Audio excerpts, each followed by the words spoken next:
Hello my dear friends and students, मेरे इस channel में आपका हार्दिक स्वागत है। मैं अपने इस वीडियो में परिमेय संख्याओं के भाग से संबंधित प्रश्नों को हल किया है और मुझे आशा है कि इन परिमेय संख्याओं के भाग को आप अच्छी तरह से समझ जाएंगे कि परिमेय संख्याओं में परिमेय संख्या में किसी परिमेय संख्या से किस प्रकार भाग दिया जाता है। जैसा कि आप देख रहे हैं, मेरा पहला सवाल है 1/2 में हमें 1/3 से भाग देना है। तो भाग की संक्रिया भी एक तरह से गुणा की ही संक्रिया है। भाग की संक्रिया भी एक तरह से गुणा ही की ही संक्रिया है। अब यहाँ 1/2 में हमें 1/3 से भाग देना है। तो हमारी पहली परिमेय संख्या है 1/2 और दूसरी परिमेय संख्या है 1/3। तो हमें पहली परिमेय संख्या 1/2 में दूसरी परिमेय संख्या 1/3 से भाग देना है और बीच में यहाँ भाग का चिन्ह लगा हुआ है। तो अब भाग देने के लिए हम क्या करेंगे, बहुत सिंपल है।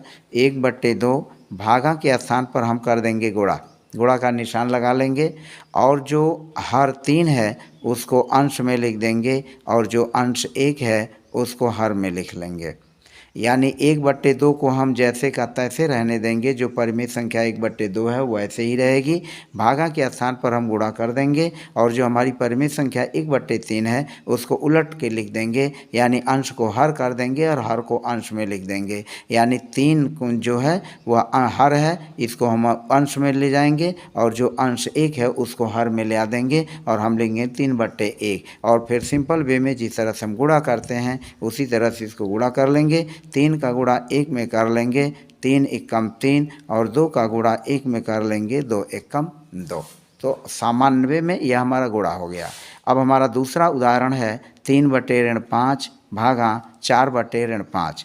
अब यहाँ पहली परिमेय संख्या 3/5 में दूसरी परिमेय संख्या 4/5 से हमें भाग देना है। तो हम पहली परिमेय संख्या 3/5 को वैसे ही लिख लेंगे, भागा की जगह हम गुणा कर देंगे और जो हमारी दूसरी परिमेय संख्या है जो ऋण 5 या हर है इसको हम ऊपर कर लेंगे और जो अंश 4 है उसको नीचे कर लेंगे। अब आप देखें यहाँ क्या होगा, ऋण 5 और ऋण 5 यह इससे निरस्त हो जाएगा और बचेगा 3 और नीचे बचेगा 4। हम ऊपर 3 लिखेंगे, नीचे 4 लिख लेंगे। तो यह हमारा दूसरा सवाल हो गया। तो इस तरह से आपने देखा कि यह दोनों परिमेय संख्याओं का भाग करना बिल्कुल ही आसान है। अब हम एक तीसरा उदाहरण लेते हैं और तीसरे उदाहरण से भी प्रश्न को हल करते हैं। जैसे मान लीजिए आपको भाग देना है ऋण 4/11 भागा 7/15। ऋण 4/11 में 7/15 से हमें भाग देना है। अब हम क्या करेंगे, इसको लगाने के लिए ऋण 4/11 वैसे ही लिख देंगे, भागा के स्थान पर गुणा करेंगे, 15 हमारा ऊपर हो जाएगा और 7 नीचे हो जाएगा। 5 को अंश में कर 15 को अंश में लिखेंगे और 7 को हर में कर देंगे। अब यह चूँकि कोई संख्या किसी से विभाजित नहीं होगी, 15 का 4 में गुणा कर लेंगे, 15 चौको 60 और 7 का 11 में गुणा कर लेंगे, 11 सत्ते 77। तो इस तरह से इस परिमेय संख्या इस परिमेय ऋण 4/परिमेय संख्या में 7/15 से भाग हो गया। अब हम एक चौथा उदाहरण लेते हैं। मान लीजिए आपको 35 में भाग देना है 7/15 से। 7/15 से हमें भाग देना है। तो हम इसको लिख सकते हैं, जो 35 परिमेय संख्या है हम इसको लिख सकते हैं 35/1 और भागा लिख सकते हैं 7/15। अब क्या करेंगे, यह 35/1 लिखेंगे, भागा की जगह गुणा कर लेंगे, 15 ऊपर चला जाएगा और 7 नीचे हो जाएगा। 15 ऊपर होगा और 7 नीचे हो जाएगा। अब हम डायरेक्ट इसको गुणा कर लेंगे, 15×5 75 को 5 हासिल 7 और 15×3 45, 7 52, 525/7 7। तो हमने इस परिमेय संख्या को देखा कि इस तरह से हमारा क्या हो गया, गुणा हो गया। अब हम इसी तरह से कुछ और प्रश्नों को आसानी से हम लगा सकते हैं। मान लीजिए हमारे पास कुछ इस तरह का सवाल है, जैसे कि आप देखें, मान लीजिए हमारे पास यह सवाल है 3/8, 3/8 भागा 6/9।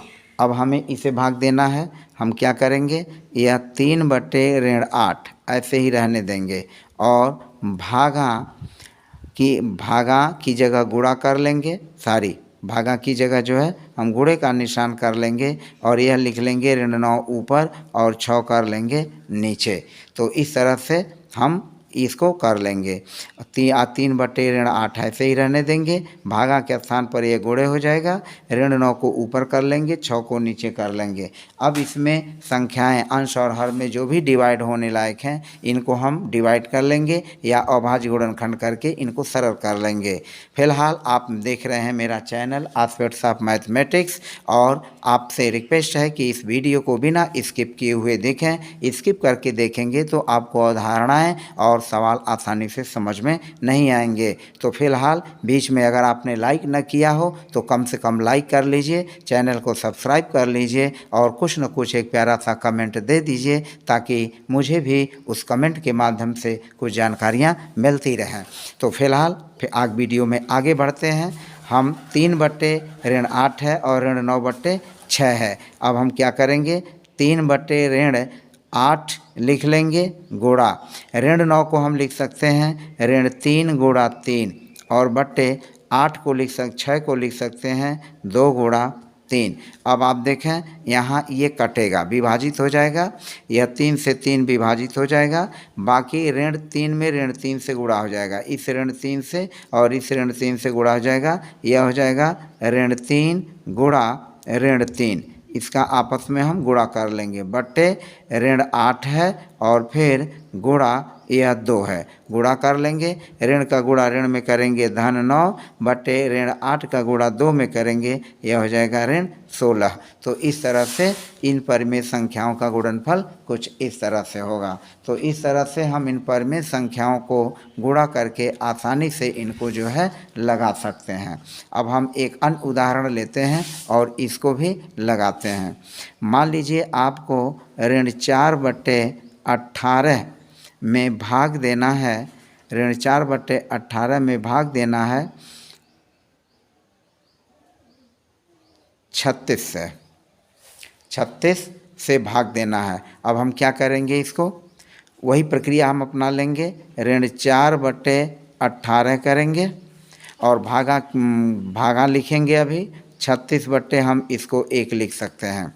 अब क्या करेंगे, 4/18 भागा के स्थान पर गुणा करेंगे और 1 को अंश में कर देंगे और 36 को जो अंश है उसको हर में लिख देंगे, यानी जो हमारा हर है वह अंश हो जाएगा और जो अंश है वह हर हो जाएगा। अब इसमें आप देख सकते हैं कि बहुत बारीकी से 4 से 36 जो है 4 से डिवाइड हो जाएगा, यानी 36 में 4 से भाग देंगे तो 4 9 36, तो 4 इक्याने 4 और 4 9 36। आप इसको लिख सकते हैं 1/18 गुणा 1/9 हो जाएगा, 1/18 गुणा 1/9। अब -1/18 में 9 से गुणा कर लेंगे, 9 8 72, 9 इक्याने 9 7 16। तो हमारा जवाब होगा 1/162, 1/162। तो इस तरह से इस प्रकार के प्रश्नों को आप आसानी से जो है लगा सकते हैं। एक अन्य उदाहरण लेते हैं। मान लीजिए आपको 32 में भाग देना है 4/7 से। अब हम क्या करेंगे, इसको 32 को ऐसे ही लिखेंगे, भागा की जगह गुणा कर लेंगे, 7 हमारा अंश में हो जाएगा और 4 नीचे हो जाएगा। 7 अंश में होगा, 4 नीचे हो जाएगा। अब 4 से 32 में भाग देंगे, 4 इक्याने 4, 4 8 32। अब हुआ 8 गुणे 7 और बट्टा 1। अब 8 में 7 से गुणा कर देंगे, 8 7 से 56 बट्टा 1। अब 1 को हटा देंगे, हमारा जवाब होगा 56। तो इस तरह से इस प्रकार के परिमेय संख्याओं को आप आसानी से गुणा कर सकते हैं। तो फिलहाल अब बस आज की वीडियो में परिमेय संख्याओं से जो भाग करने की संक्रिया है उसको मुझे पूरा विश्वास विश्वास है कि आप आसानी से सीख गए होंगे। इसी तरह से आप अपने बुक के भाग की परिमित संख्याओं के भाग से संबंधित प्रश्नों को अभ्यास करें और अभ्यास करने के बाद अगर समझ में नहीं आता है तो पुनः इस वीडियो को देखें और वीडियो को देख करके पुनः प्रश्नों को लगाएं। निश्चित रूप तौर से उसमें आप प्रश्नों को लगाने में सफल रहेंगे। तो फिलहाल आज की वीडियो में इतना ही। शुभकामनाओं सहित धन्यवाद।